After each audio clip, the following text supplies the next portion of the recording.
दुई-तिहाईको सहयोगमा उहाँले संविधान संशोधन गर्न चाहनुहुन्छ भने हाम्रो साथ हुन्छ। प्रदेश संरचना खारेज गर्नुहुन्छ भने हाम्रो 5 जना सांसद लगेर उहाँलाई गाभिदिन्छौँ, हामी पुर्याइदिन्छौँ दुई-तिहाई। यदि उहाँले हिन्दू बुद्ध किराँत सहितको वैदिक सनातन हिन्दू अधिराज्य सबै धर्मलाई समान हुने गरेर, कसैलाई असमान नहुने गरेर हिन्दू बुद्ध किराँत सहितको वैदिक सनातन हिन्दू अधिराज्य घोषणा गरेर संविधान संशोधन गर्नुहुन्छ भने हाम्रो साथ हुन्छ। र अर्को कुरा, जनताबाट प्रत्यक्ष निर्वाचित कार्यकारीमा उहाँहरू जानुहुन्छ, संविधान संशोधन गर्नुहुन्छ भने उहाँको जुन सिट पुगेको छैन त्यो सिट रापरबाट थप्न तयार छ। तर उहाँले संविधान संशोधन गर्न उहाँहरू तयार हुनु पर्यो। त्यो भए भने यो चुनाव हो, चुनावमा हार पनि हुन्छ, जित पनि हुन्छ। जित्दैमा ओहो के नभयो भनेर मात्तिनुपर्ने पनि कुनै आवश्यकता छैन। हार्दैमा चिन्ता हुनुपर्ने आवश्यकता छैन, किनभने हामीले आफ्ना कमजोरीहरू होलान्। हो, हामीले के कमजोरी गऱ्यौँ कि त्यो कमजोरी हामीले जनता आफ्ना कमजोरी सुधार्न सकेनौँ कि त्यो चाहिँ हामीले आफैले आत्मसमीक्षा गर्ने बेला भएको छ। यसबाट झन् हामीले थप पाठ सिकेर जनताको सेवामा अझ लाग्नुपर्ने अवस्था देखिन्छ। बाँकी कुरा संसदमा गरौँला। तपाईको सरकारको सहयोग हुन्छ हुँदैन, तपाईको अथवा पार्टीको सहयोग हुन्छ हुँदैन संसदमा ल्याएर? राष्ट्रपालले आफै बहुमत ल्याएको छन्। बहुमत ल्याइसकेपछि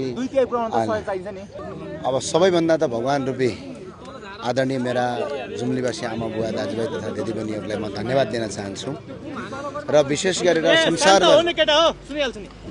संसारभर छरिएर बस्नुभएका यो राष्ट्रवादी महाअभियानलाई साथ दिनुहुने, देश विदेशमा छरिएर बस्नुभएका, देशभित्र बस्नुभएका, कसैले फोन गरेर, कसैले आफ्नो सामाजिक सञ्जालमा लेखेर र कसैले विभिन्न साथ र सहयोग दिनुभएका सम्पूर्णलाई म धन्यवाद व्यक्त गर्न चाहन्छु।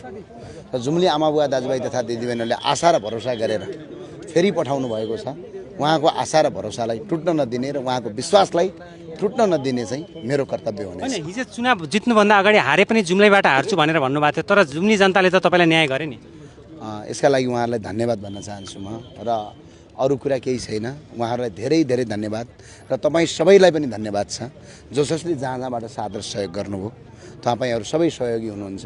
मैले अस्ति नै भनिसकेँ, हामी साझा व्यक्ति हो, किनभने सांसद भनेको सार्वजनिक पद हो। यहाँ कुनै पार्टी, कुनै दल, कुनै व्यक्ति रहेन। चुनाव लड्नभन्दा अगाडि हामी त दलगत रूपमा हुन्छौँ। चुनाव चिन्ह त लिनुपर्ने हाम्रो संवैधानिक बाध्यता छ, तर चुनाव पछाडि हामी साझा हो सबैको। अब तपाईँ संसदमा प्रतिपक्षको भूमिका खेल्नुहुन्छ कि सत्तामै जानुहुन्छ? होइन, अहिलेसम्म हामीले प्रतिपक्षमै बस्ने, हामीलाई जनताले जुन प्रतिपक्षमा बस्ने जनमत दिनुभएको छ, सरकारमा जाने जनमत दिनुभएको छैन, त्यो कुरालाई हामीले स्वीकार्नुपर्छ। र जनताको जनमतभन्दा ठुलो संसारमा केही पनि छैन। र प्रजातन्त्रमा सबभन्दा ठुलो कुरो जनताको जनमत हो। त्यो जनमतलाई हामी सबैले स्वीकार्नु